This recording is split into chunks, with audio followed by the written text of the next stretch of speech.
నమస్కారం, welcome to our channel.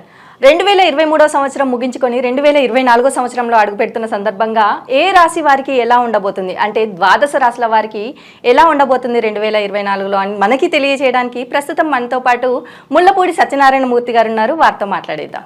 నమస్కారం గురువుగారు. నమస్కారం అమ్మా సుజన. గురువుగారు, 2024 సంవత్సరం వృషభ రాశి వారికి ఎలా ఉండబోతుంది అంటారు?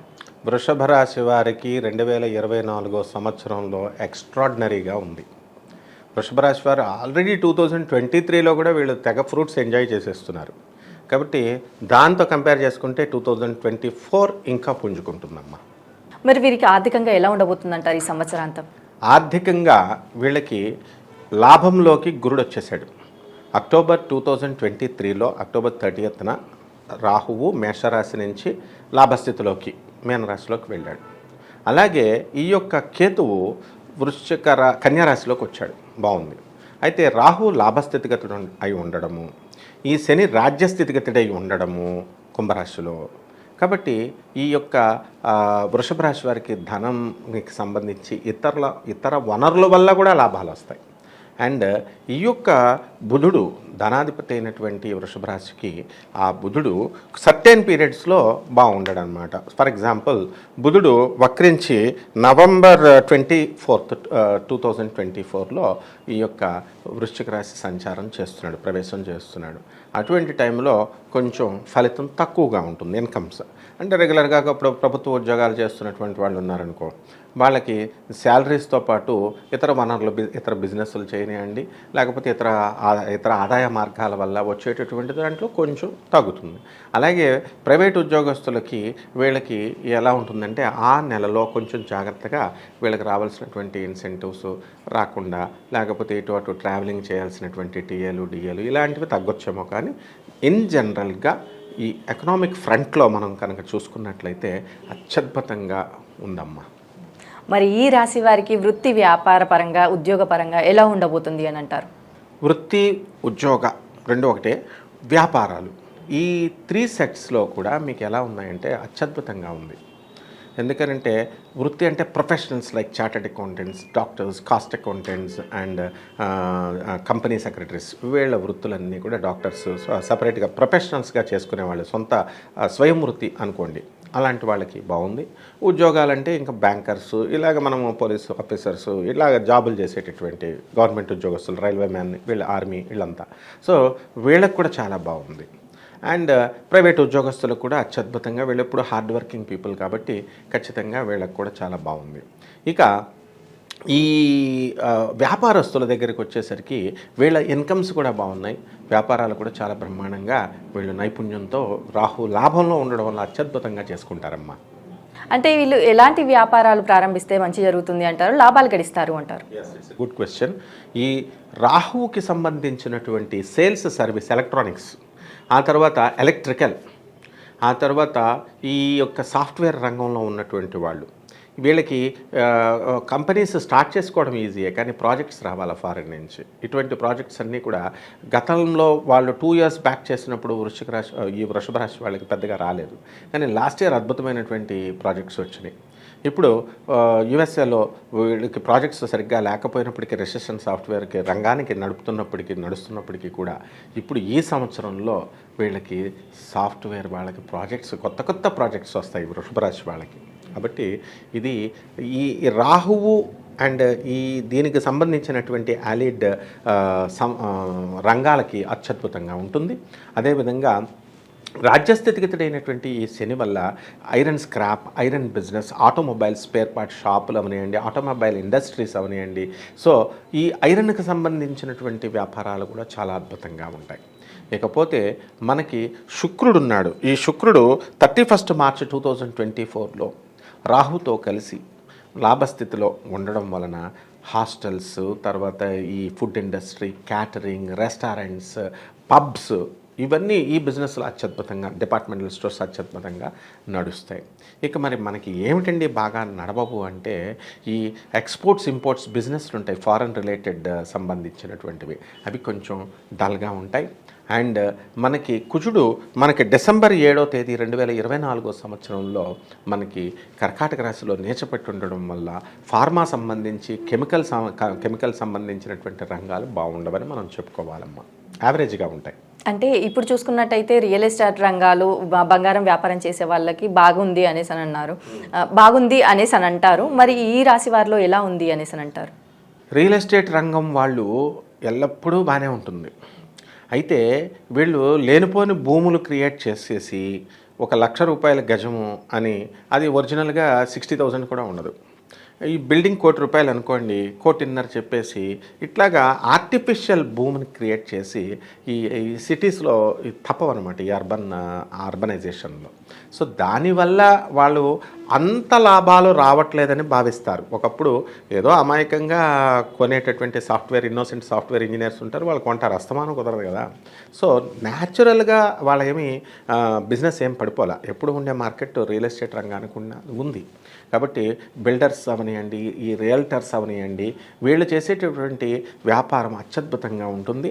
కేవలము డిసెంబర్ నెల 7వ తేదీ వచ్చిన తర్వాత బాగుండదు తప్ప, అంతకుముందు ఈ యొక్క రియల్టర్స్ అంతా కూడా చాలా నష్టపోయాము అనుకునేటటువంటి వాళ్ళంతా కూడా పుంజుకోవడానికి అవకాశాలు ఉన్నాయమ్మా. అలాగే వ్యవసాయ రంగం వారికి ఎలా ఉందంటారు మరి? ఈ వృషభ రాశి వారికి మాత్రమే వ్యవసాయ రంగం చాలా బాగుంది.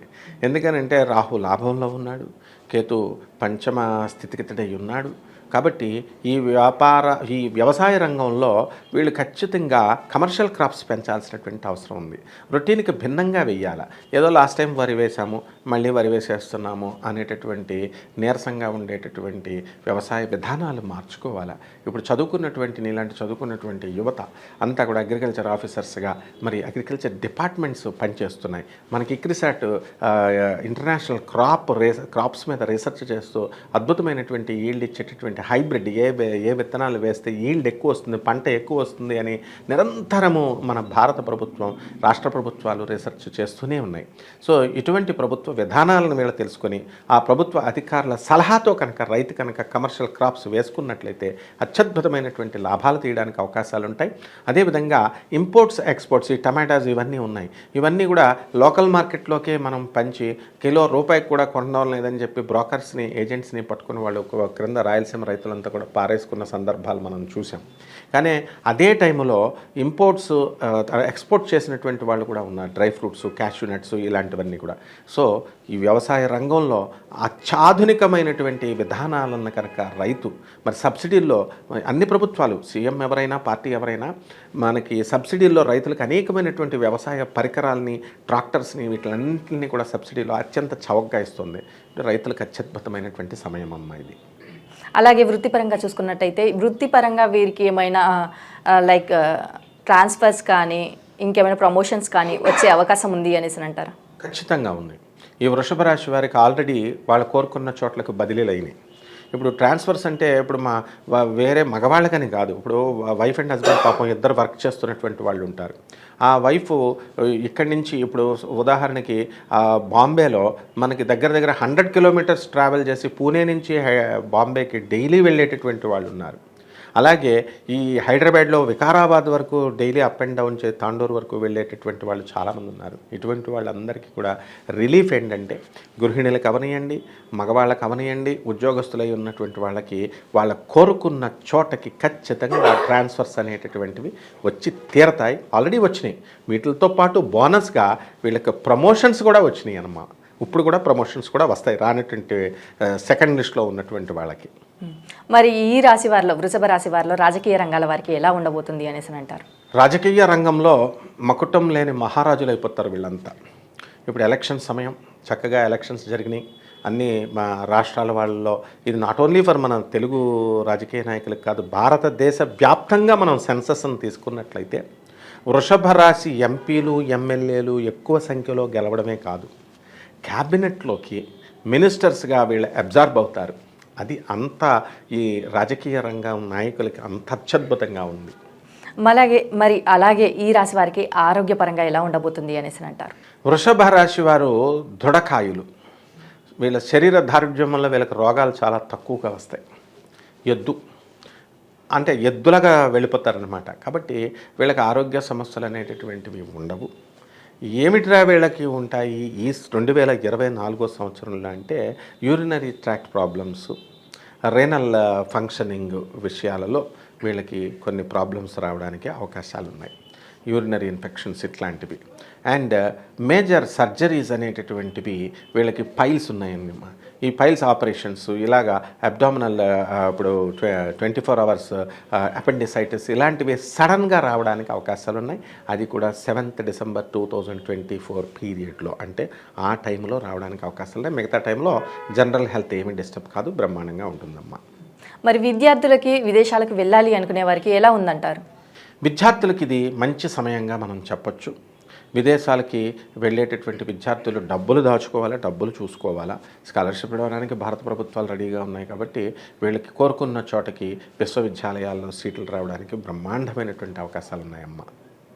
మరి అలాగే వీరికి కుటుంబ పరంగా ఎలాంటి సపోర్ట్ లభించే అవకాశం ఉంది అంటారు? వృషభ రాశి వాళ్ళు they are very happy.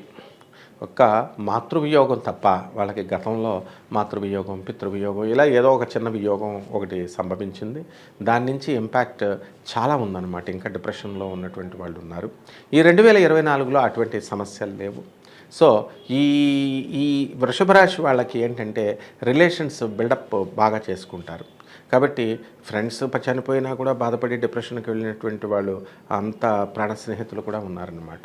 So వీళ్ళకి ఏ విధమైనటువంటి ప్రాబ్లమ్స్ ఈ వృషభ రాశి వారికి ఏమీ లేవమ్మా. అలాగే ఈ రాశి వారిలో కోర్టు సమస్యలతో బాధపడుతున్న వారు ఉంటారు. మరి ఈ కోర్టు సమస్యల నుంచి వెళ్ళి బయటపడే అవకాశం ఉంది అనేసి అంటారా వృషభ రాశి వారు? బ్రహ్మాండంగా ఉంది. కోర్టు సమస్యల్లో వృషభ రాశి వారికి ఎక్కువ, అందులోనూ 498A కేసులు ఎక్కువ ఉంటాయి. వృషభ రాశి వారికి భార్యాబాధిత సంఘం అన్నమాట వృషభ రాశి వాళ్ళంటే. ఎందుకంటే శుక్రుడు అధిపతి కాబట్టి భార్యలతో, బావమరదలతో, అత్తగారితో ఎలా ఉండాలి అనేటటువంటి విధానం కనుక వీళ్ళు నేర్చుకుంటే నిష్పక్షపాత ధోరణి వీళ్ళకు ఉండాలి. ఎలాగ తల్లిదండ్రులతో సమానంగా భార్య తరపు బంధువులను కూడా చూడడం నేర్చుకోవాలి. లేకపోతే ఏం చేస్తారు, వాళ్ళు చూసి అసహనంతో 498A కేసు పెట్టేస్తారు. రెండో వివాహం ట్రై చేస్తున్నారని 494 పెట్టేస్తారు. ఆల్రెడీ అయిపోయిందని 495 ఐపీసీ ట్రయల్ చేస్తున్నాడని ఇలా రకరకాల పిచ్చి పిచ్చి కేసులు, అబద్ధం కేసులు అంటే మరి అబద్ధాల కేసులే పెడతారు. సో అందువల్లనే సుప్రీంకోర్టు ఇటువంటివన్నీ కూడా తీసుకొని under the special description power of the DCP deputy commissioner of police పరిధిలో ఈ 498 ఇదివరకు మొత్తం ఆడపడుచుల మీద, అత్తగారుల మీద, అందరి మీద, భర్త మీద గ్రూప్ పెట్టేవారు. ఇప్పుడు అట్లా కాకుండా కేవలం వృషభ రాశి భర్తల పైన మాత్రమే పెట్టడానికి అవకాశాలు ఉంటాయి. అత్తగారులు, ఆడపడుచులు వీళ్ళందరినీ వదిలేశారన్నమాట. సో ఈ విధానం ఎందుకు వచ్చింది? మనం ప్రవృత్తి యాటిట్యూడ్ మార్చుకుంటే వృషభ రాశి వాళ్ళపైన భార్యలు ఎందుకు పెడతారు? కాబట్టి కోర్టు కేసుల్లో దివ్యంగా, భవ్యంగా వీళ్ళు వైట్ షీట్ లాగా బయటకు వచ్చేస్తారు. సివిల్ కేసులు అవనివ్వండి, క్రిమినల్ కేసులు అవనివ్వండి. సో వృషభ రాశి వాళ్ళు ఏం కంగారు పడాల్సినటువంటి అవసరం లేదమ్మా. మరి అలాగే వీరికి గృహయోగం కానీ, వాహన యోగం కానీ ఉంది అనేసి అంటారా? కొనేశారమ్మా వృషభ రాశి వాళ్ళంతా. ఒక్కొక్క గృహయోగం ఏమిటి, 2 గృహయోగాలు, 3 గృహయోగాలు, అంత అవకాశాలు ఉన్నాయన్నమాట. సో వీళ్ళు ఇల్లు లేనటువంటి వాళ్ళు ఇల్లు కొనేస్తారు, స్థలాలు లేనటువంటి వాళ్ళు స్థలాలు కొనేస్తారు. కాబట్టి ఈ విధంగా వృషభ రాశి వాళ్ళు అన్ని రంగాలలో వీళ్ళకు సొంతమైన ఇంట్లో కాస్ట్లీ గ్యాడ్జెట్స్, కాస్ట్లీ ఖరీదైనటువంటి వస్తువులను కూడా వీళ్ళు కొంటారన్నమాట. అంటే ఈ రాశి వారిలో కొత్తగా వివాహ ప్రయత్నాలు చేసేవారు కానీ, సంతానం కోసం ప్రయత్నించే వారికి కానీ ఈ యోగం ఉంది అనేసి అంటారా? అవునమ్మా, ఉంది. వివాహాలు వద్దంటే అయిపోతాయి అన్నమాట వృషభ రాశి వాళ్ళకి. శుక్రుడు చక్కగా మనకి 31 March 2024లో మీనరాశి ప్రవేశం చేస్తున్నాడు. కాబట్టి ఆ మార్చి దాటిన తర్వాత ఎండాకాలం అంతా కూడా మనకి వీళ్ళు అందరూ కూడా వృషభ రాశి వాళ్ళందరికీ కూడా మనల్ని అందరినీ పెళ్లి భోజనానికి, పప్పు భోజనానికి పిలవాల్సిందే. అంటే అయిపోతాయి. ఇంతకాలంగా వెయిట్ చేస్తున్నటువంటి వివాహాలు కాకుండా ఉన్నటువంటి స్త్రీలు అవనివ్వండి, పురుషులు అవనివ్వండి, వివాహాలు అయిపోతాయి. అండ్ నాట్ ఓన్లీ వివాహం అనగానే మనం ఫస్ట్ మ్యారేజ్ అనే ఇది వరకు మనం అనుకునే వాళ్ళం. పాపం ఇప్పుడు సెకండ్ మ్యారేజ్ వాళ్ళు వీళ్ళు ఉన్నారు. అటువంటి వాళ్ళకు కూడా లేట్ మ్యారేజెస్ వాళ్ళు ఉంటారు. వీళ్ళందరికీ కూడా క్లియరెన్స్ సర్టిఫికేటు గ్రహాలు ఇచ్చేసినాయి. కాబట్టి ఈ ఆడవాళ్ళకి, మగవాళ్ళకి కూడా వివాహాలు అయిపోతాయి. అండ్ బోనస్గా ఏమిటంటే ఈ నెక్స్ట్ మ్యారేజ్ డే వచ్చే లోపల వాళ్ళకి సంతానం యోగాన్ని కూడా గ్రహాలు ఇచ్చేస్తున్నాయి. So they will be blessed with some children. మరి అలాగే వృషభ రాశి వారు చేసుకోవాల్సిన పరిహారాలు ఏంటో తెలియజేస్తారా? మనకి ఈ వృషభ రాశి వాళ్ళు మనకి గురుగ్రహానికి కేతుగ్రహానికి శాంతి చేసుకోవాల్సినటువంటి అవసరం ఉంది. గురు జపం, గురు స్తోత్రాలు, గురువుకి కిలోంపావు శనగల్ని, పసుపు వస్త్రాలని పేద బ్రాహ్మణులకి గురువారం నాడు ఉదయం తెల్లవారుజామున 3 గంటలకు ఇవ్వాలి. ఏ బ్రాహ్మణుడు వస్తాడు? రాడు కదా.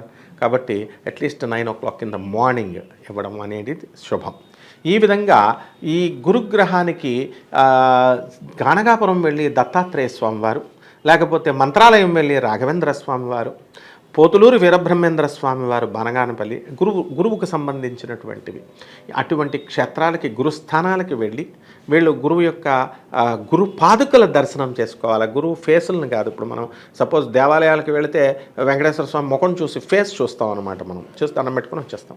అట్లా కుదరదు. ఇక్కడ గురువు స్థానాలలో ఆ గురు పాదుకలు లేకుండా కనుక ఆ మూర్తి విగ్రహ మూర్తుల్ని చూసినా సరే ఫలితం ఉండదు. గణగాపురం వెళితే ఖచ్చితంగా గురు పాదుకలను చూడందే ఆ దర్శనం సంపూర్ణం కాదు అని చెప్పబడింది శాస్త్రం, గురు చరిత్రలో. మరి అదేవిధంగా వీళ్ళు ఈ యొక్క కేతువుకి కేతు జపం చేయాలా, కేతు స్తోత్రాలు చేయాలా, కేతువుకు కిలోంపావు ఉలవల్ని చిత్రవర్ణం కలిగినటువంటి వస్త్రాన్ని పేద బ్రాహ్మణులకి ఇచ్చి దానం చేయాలా. అలాగే కేతువుకి గణపతికి గరిక గడ్డితో లడ్డూల నైవేద్యంతో వీళ్ళు పెట్టాలా. ఇవన్నీ కూడా నైవేద్యాలు మీరు కొద్దిగా తిని పేదవాళ్ళకి ఎక్కువ పంచితే ఖచ్చితంగా ఈ యొక్క వృషభ రాశి వాళ్ళ గ్రహాలు ప్యాసిఫై శాంతిస్తాయమ్మా. అలాగే గురువుగారు, వృషభ రాశి వారికి 2024 సంవత్సరంలో ఎలా ఉండబోతుంది, అలాగే వీరు గురువును కేతువును ఎలా ఆరాధించాలి, అలాగే దత్తాత్రేయ స్వామిని అంటే గురువు యొక్క పాదుకలను దర్శించుకోవడం వలన వీరికి ఎలాంటి యోగాలు కలుగుతాయి అనేసి చాలా బాగా వివరించారు గురువుగారు. ధన్యవాదాలు. వెల్కమ్ అమ్మా.